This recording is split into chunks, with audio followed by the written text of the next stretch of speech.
그건 나의 잘못이 아니라 수학을 너무 크게 건너뛰다 보면은 그러니까는 보통은 어떻게 되냐면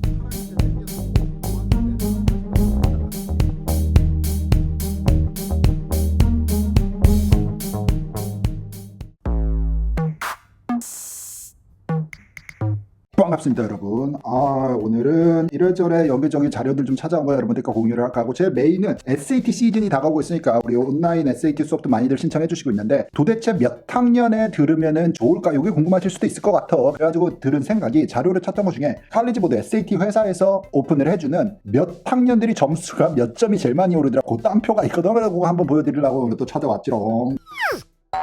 또 카먼 앱 2020년에 원서가 어떻게 추진이 됐지? 앤드프랩의 실적도 되게 높아요. 그래서 실적이 왜 잘 나왔지 하는데, 아마도 이 자료하고 좀 매치가 되는 면이 좀 있는 것 같아요. 한번 설명해 볼게요 여러분. 출발.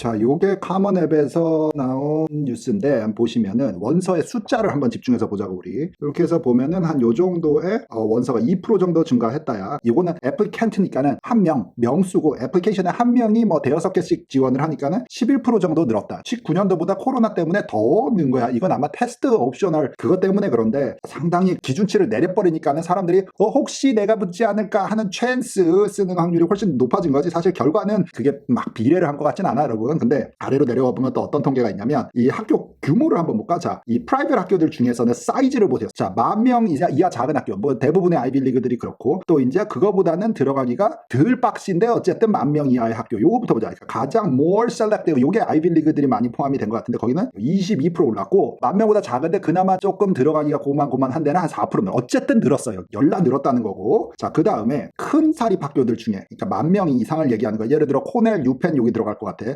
셀렉티브한 데들은 24% 늘었어. 그러니까 여기가 아까 작은 아이빌리그들 뭐 포함하면 22% 들어가라 거의. 그런데 큰 10,000명 이상 중에 들어가기가 그렇게 어렵지 않은 데들은 줄어버렸어. 10% 줄었어.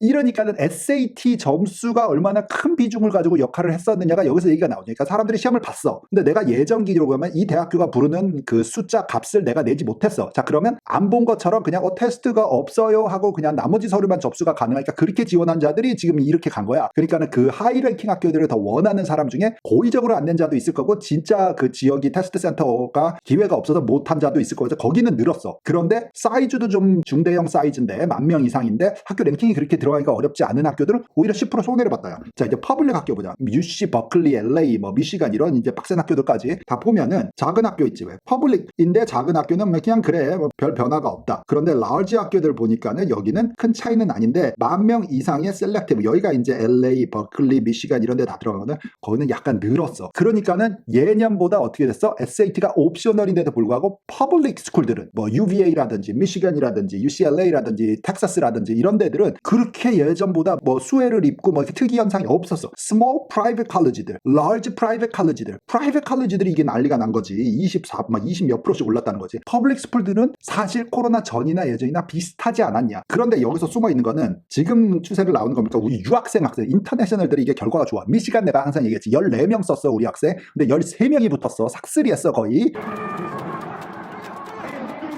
그게 어떻게 이렇지? 13명의 학생들 중에 한 반은 붙을만 했어. 내가 볼 때는 이게 잡아야 한다. 그리고 그 이상 이제 25등 안짝을 우리가 이제 잡을 수 있느냐, 요 학생들이었는데, 나머지 한 6, 7명은 반반이었다. 심지어는 안 되지 싶은데도 그냥 다 밀려 올라가서 붙었어. 그러니까는 미시간이고, UC는 그나마 덜한 것 같아. LA하고 버클리는 지금 그 정도의 느낌은 아닌데, 미시간이 그래도 명문이니까 이게 톱 명문 중에서 느낌을 보니까 이게 인스테이트 학생보다 외부 학생이 시범까지 다 내고 가냐, 장학금 없이 내는 사람들이 약간 더 비중을 늘렸나 보네라는 느낌을 받아. 나중에 통계 더 나오면 여러분들한테 공개를 할게. 근데 그런 느낌을 받아. 왜냐면 너무 많이 붙어버렸는데, 우리 나 역사상 이렇게 14명 썼는데 13명 싹쓸이, 그것도 미시간 애나 본데, 와 굉장하지. 내가 전체 통계만 봐도 이렇다라는 거고, 참고만 하면은 여러분들 좀 도움이 되지 않을까 싶어서 한번 올려봤습니다. 자, 다음 자료 한번 볼까?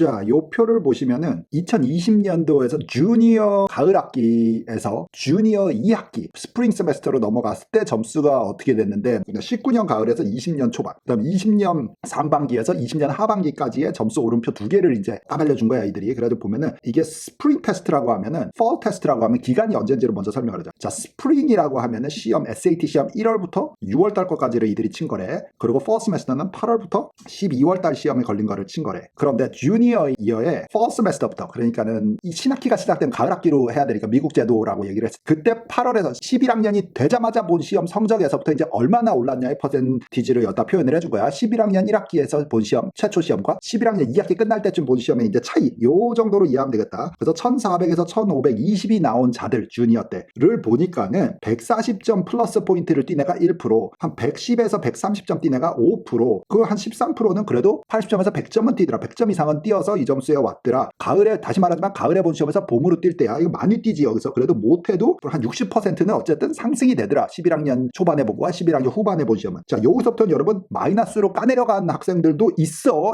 생각보다 주니어 때 보고 학원 과외를 안 했나? 아, 이거 학원 하는 사람이 이런 홍보성 멘트를 하면 안 될 것 같긴 하지만, 뭐 어쨌든 뭐 어떻게 해서 사고가 나서 여기는 17% 12%는 심지어 10점 내려가거나 20점에서 40점 내려간 사람도 있어. 140 내려간 이 친구는 어떻게 했을까? 이 1%에 해당돼. 그냥 막 찍는다 열받으라고. 왜 갔니 시험을? 어쨌든 요 통계표 해석하는 거 알겠지 여러분? 잠깐만 더 보고 가자. 1300에서 1390 나온 사람들은 더 많이 오르지. 140점 뛴 사람들이 5%, 100에서 못해도 130점이 뛴 애들은 7%. 이 비율이 이제 올라갈 때 이제 그나마 더 무난하게 스프린트처럼 팍 튀어 올라가는 구간들이야. 참고만 해서 보십시오 하고서 만들어 놓은 건데, 자, 11학년 때 요번 여름방학에 듣고 11학년 초반에 뭐 내가 뭐 한 원하는 점수가 안 나왔어. 1400이 나왔어. 여기서처럼 이렇게 했어도 그게 한 6개월에서 10개월 흘러간 11학년 2학기 봄시험 뒤에 막판 볼 때는 1520까지도 갈 확률이 1%, 그 다음에 1490까지 갈 확률 5%, 1460이 넘어갈 확률은 한 30, 40, 한 40% 요렇게 되는 통계. 뭔 말인지 알겠지? 그래서 가을 시험에 처음에 11학년이 안 나왔다 해도 많이들 올라가더라 라는 거를 참고를 하십사 해서 한 거고, 자, 이제는 그러면은 11학년 봄에 본 성적이 최초 시험이었다 치고 여름방학에 수업을 듣고 이제 가을에 보면은 점수가 어떻게 움직이는데 해가지고를 오픈해 놓은 게 요거야. 자, 주니어 스프링 때라는 거야. 주니어 때부터 시니어가 올라갔겠지. 8월 9월이 되면은 그때까지 이제 성적 변화 아까랑 똑같아. 이게 주니어 때 본 거는 1월부터 6월 시험을 얘기한 거고, 시니어 때 본 거는 8월부터 12월 성적을 반영한 거다 해서 보니까 성적이 주니어 끝물에 봤으니까는 1500에서 시작했을 수도 있지. 근데 1600 사이로 끝난 애들을 보니까는 이거는 없는 게 아니라 표현이 안 되는 거야. 이게 1500에서 시작한 자들이 꼭대기 구간이라서 거기서부터 숫자를 잡아준 거거든. 그런데 만점 간에 1500에 시작해서 1600 만점을 거나 1580 나온 애가 1%, 그 다음에 1550에서 1570 간이야. 1500에서 스타트를 끊고서 엔드프랩 특강을 듣고 가을 시험을 봤던. 와, 이거 얘기하면서도 입가에 미소가 너무 좋지 않겠니? 우리 학생들 다 이렇게 되면 우리 다 할 수 있어. 10%, 1520에서 1540이 된 애가 23%. 자, 요런 정도의 확률로 상승을 하더라. 주니어가 여름방학에 빡 공부하고 가을 시험을 가서 대학교 원서 쓸 때 쓰면서 보는 시험 성적이 이래. 1400에서 시작한 자들은 1500 직전까지 올랐는데 몇 프로가 그렇게 움직이든 해서 봤더니 1%가 그 이상두가 140%니까 1400에 시작했는데 1540으로 끝난 자들이 1%나 돼. 1400에 시작했는데 1500을 넘은 애들이 아니야. 여기는 110점 플러스니까 그게 3%나 돼. 여름방학이 그래서 이게 학년이 올라면 고학년 막판에 이게 팍 폭발력이 세다니까. 80점에서 100점. 그러니까 100점이면 1500 딱 맞춘 거고 1480 맞춘 거는 7%야. 그러니까 여기서는 한 11% 구간이잖아. 11% 구간이면 우리가 그래도 소기의 목적 달성이다. 1400에 시작한 자가 1500에 뚫려가는 게 전체 10명 중에 이제 1명 이상이 넘는다는 거니까 11% 정도가 되니까. 근데 1450에서 1470 사이에 끝난 자들은 되게 많아. 14%요 정도. 근데 이게 또 까먹고 내려간 애들도 여기 구간에 있어. 요 정도. 요거 참고하시라. 그러니까 봄에 본 시험이 나왔던 거야. 여름방학에 특강 수업을 들었는데도 불구하고 점수가 내려가. 아니겠지. 특강 수업을 안 듣고 딴 거를 하고 노느냐고 이제 이게 시험이 내려갔겠지. 이게 혼자 공부하는 거하고 막판에 폭발력이 생기려고 근데 걷다가 기름칠을 하고 막 갖다 쏟아붓고 해서 불을 확 지필 때 하고 폭발력이 다르다니까. 그러니까 아까 점수대를 보면은 이렇게 1520, 1400에서 1520까지 근데 이 위에 구간을 왜 안 잡아줬을까? 거기가 드물게 나오거든 사실. 그러니까 이렇게 통계를 잡기도 아닌 거 아니냐라는 생각으로 통계 구간에 안 들어갔고, 여기는 주니어 두 번째 학기에서 시니어 되면서 만든 성적은 이게 스타트 점수가 다르다니까. 칼리지 보드 자체도 통계가 이렇게 잡히니 여러분들은 사실 지금 10학년인데 또는 11학년인데 1500이 안 나온 게 극히 정상이다. 이렇게 가고서 여름방학에 만들어 간다는 것을 집중하기 바래. 됐고 넘어가. 우리 요 표에서 내가 오늘 얘기한 그 10% 구간 있지 왜? 110점에서 140점 이상 나는 그 안에 들어가자 우리 여러분. 이번 여름에는 우리 슬로건 뭐야? 2021년 여름 특강이가 내가 만든 슬로건 꼭 보여둘게 달라진 나의 SAT 스코어. 그 옆집 애들 뭐 뒷집 애들 엄마의 친구의 딸들 뭐 somebody I know 하는 그 사람들이 몇 점을 몇 학년에 상관없이 나도 할 수 있는 거야. 그래서 이때까지 나를 어떻게 생각했든지 상관없이 이번에 확실히 보여줄게. 우리 빡 폭발해가지고 가을 시험에서 한번 승부 내보자. 뭔 말인지 알겠지? 자, 이래놓고서 이 비디오가 여름 특강 중간이나 뒤에 올라가는 거 아니지? 여러분 녹화분이 한 30개가 밀려 있어서 지금 이미 4월인데 올라가는 비디오가 막 1월에 찍은 거 12월에 찍은 게 아직도 남아있는 게 있어서 막 눈 오는데 막 밖에 나가서 내가 잠깐 이렇게 클립 짧은 거 따온 것도 막 편집돼서 들어가서 좀 곤란하다. 너무 미리 찍어 놓는다. 근데 여러분들 이해를 해주시오. 왜냐면 3, 4, 5월에 찍어야 6월, 7월, 8월에 우리 하는 업무의 특징상 6, 7, 8월에 컨설팅하는 또 SAT 수강생들의 내가 완전히 들어가서 몰입을 해야 돼서 이렇게 막 시나리오를 찾고 비디오 자료를 찾고 통계치 막 올려보고 이럴 시간이 없어. 그 전에 사전 녹화를 한 거를 3달 동안 6, 7, 8월에 계속 월수금 3번씩 올리는 겁니다. 그러니까 미리 제작을 하려니까는 이렇게 좀 땡겨서 찍을 수밖에 없는 걸 이해를 해주시고, 여러분들 또 좋은 자료들 있고 여러분들의 공부에 도움이 되는 동기부여가 되든 어떤 영감을 얻든 화이팅을 할 수 있으면 우리 다 같이 그런 자료들을 찾아가지고 여러분들과 또 찾아올 테니까 여러분 그 사이에 학교 공부 잘하고 SAT 수강을 하고 있는 사람들 화이팅 하시길 바라고, 여기 ND프랩에서 듣는 학생들은 언제나 우리가 제일 많이 올라야 쓰겄다. 뭔 말인지 알지? 기왕 할 거면 확실히 보여주자 달라진 나의 SAT 스코어. 다음 비디오에서 만나. 바이바이.